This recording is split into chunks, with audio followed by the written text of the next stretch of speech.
Hi, I'm Gloria with Cheapyummyshiny, and I'm here to show you how to make a cheap, yummy cappuccino or latte. First of all, most people go out, especially in cities like New York, San Francisco, any big city really, they go out for coffee every day, and I know a lot of people who don't do that think, what a waste of money. Well, it is and it's not. It's very tasty, but on the other hand, it gets very expensive, and if you're on a limited budget or you're just trying to be frugal, then that just ends up getting very expensive. If you buy a pound of coffee for $7 or $8 and use that, it'll last you much more than 3 or 4 days, because a cappuccino starts at about $2.50, $2.75 or more for a small one, and a regular cup of coffee is $1.50. So do the math. A pound of coffee will last you far longer than a week, especially if you're doing it by yourself, but if it's even a couple of people, it'll still cost you less than going out every day for your cup of coffee. First, we're talking methods. Now, if you don't like an espresso or a cappuccino, or you don't have a machine, you can use a coffee press, and it won't be an espresso or cappuccino, but it's really tasty. It's the way that I actually make my coffee on a daily basis in the morning. This is a cafetiere, a coffee press, a French press. It comes by a lot of names. It's very simple. It just comes with a stand, a glass carafe, or sometimes a metal carafe, a metal filter with a plunger. Very simple. You put the coarse ground coffee at the bottom, put in the boiling water, stir it, put this on the top, the lid on the top, and you just let it steep for 4 or 4.5 minutes, and then you plunge it, and you have coffee, and then you pour it, and it leaves a beautiful layer of crema. It doesn't filter out the coffee oils, so you get a lot of the flavor, and I personally think it leaves all the antioxidants in the coffee as well, because it doesn't filter anything out at that point. So next, you're looking at your coffee, which is probably one of the two most important ways: methods and product. Now, this is my favorite coffee company in the world. It's called Puerto Rico Coffee. I will put links on here for you, obviously, so you can go directly there. And they have flavored coffees. They have all sorts of coffees from all over the world. They have the really expensive coffees. They have an amazing selection of teas from everywhere. They even have that really ridiculously expensive Chinese, like $300 a pound tea. But talking about coffee, this is my favorite espresso in the world. It's called Centani. It's got a beautiful flavor, a beautiful body. It's got an amazing crema. It stands up well on its own. It doesn't need sugar. It's got that perfect espresso, almost sweetness to it. So if you're trying to cut down on sugar and you want a gorgeous espresso on its own, good way to do it. So there's this. Also, if you are doing a cappuccino or an espresso, I prefer cow's milk. A lot of people don't like cow's milk. Out of the non-cow milks, I think that probably a good unsweetened almond milk is going to be your best bet, because it does have enough fat and body and flavor to stand up a bit better to coffee without changing the flavor of the coffee so much, like soy milk does, for instance, and then rice milk is a little too light. I like cow's milk.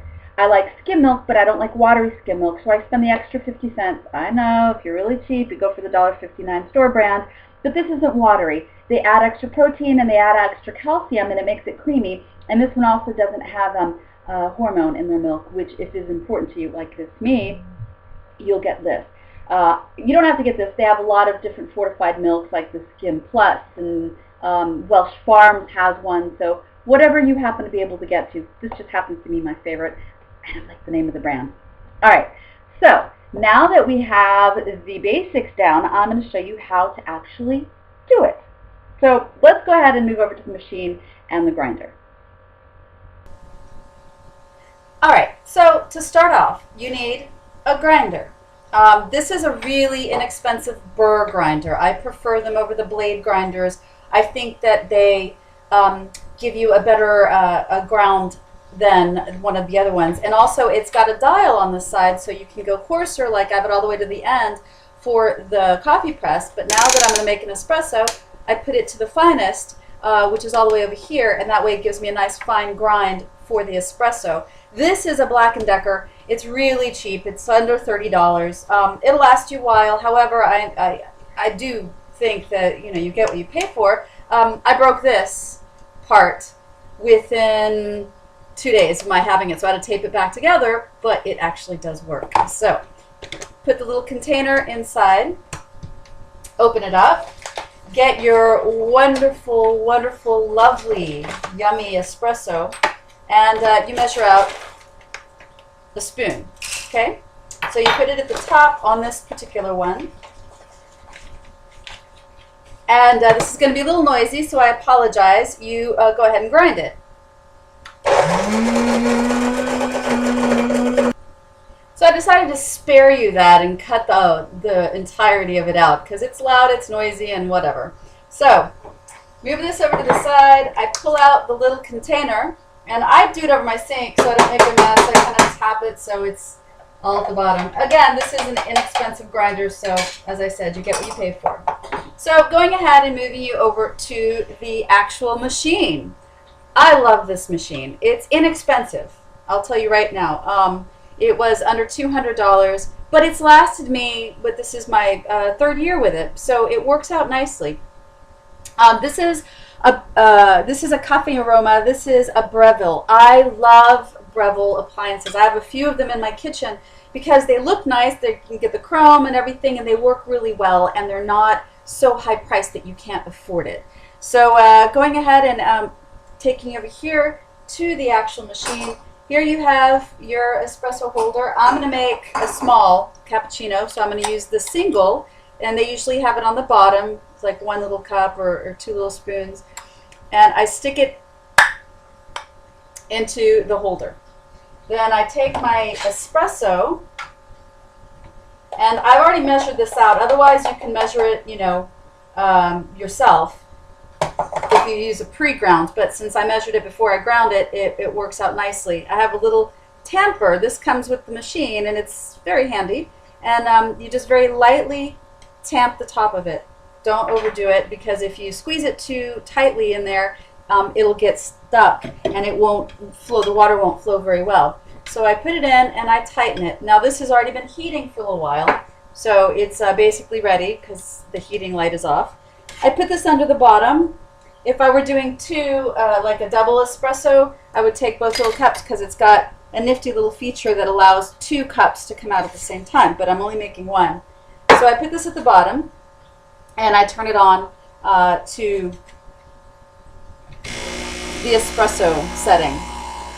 Ideally, an espresso should be less than 30 seconds to brew.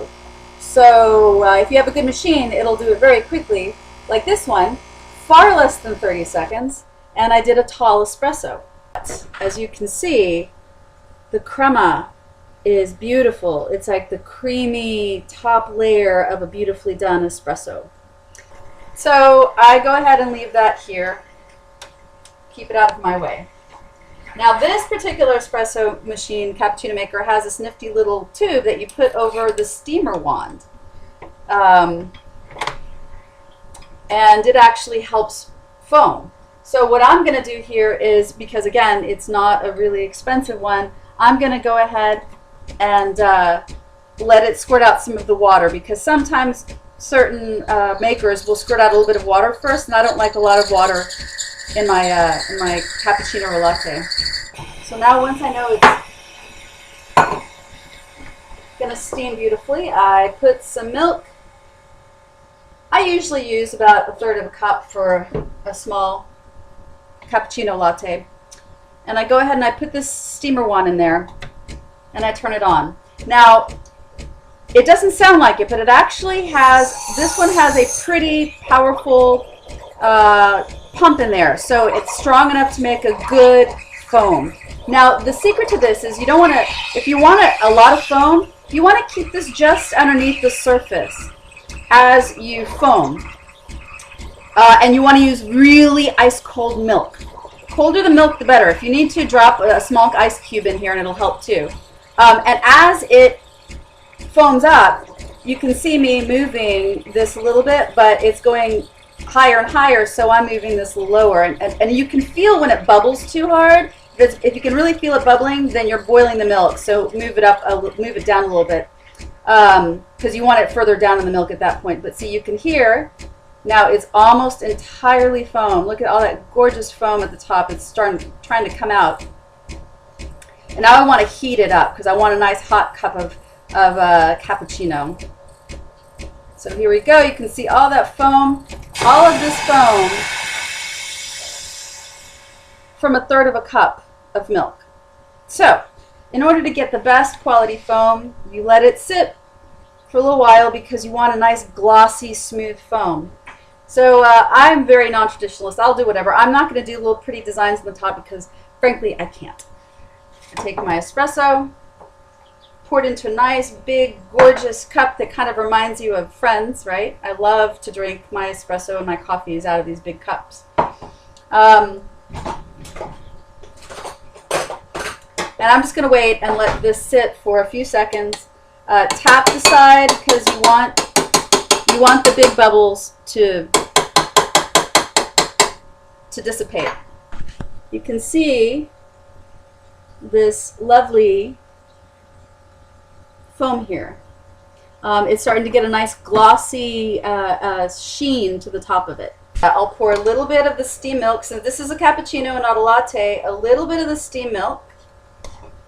And then I take my foam. See how beautiful this foam is? It sticks together on the spoon. Look at that. And this cost me far less than a cappuccino anywhere really would cost me. Let's just face it. Okay, I want a little more steamed milk because that's just me. Get my ground cinnamon. Get a nice high quality cinnamon, but if you're poor like me, you get what's cheap at the store. Kat wants one too, apparently.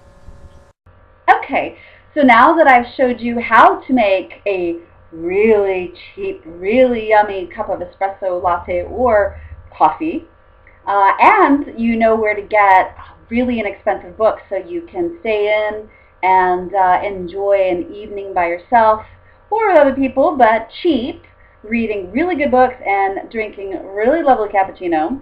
You can curl up on the couch like I'm going to in just a little while and drink your cheap, yummy, shiny coffee.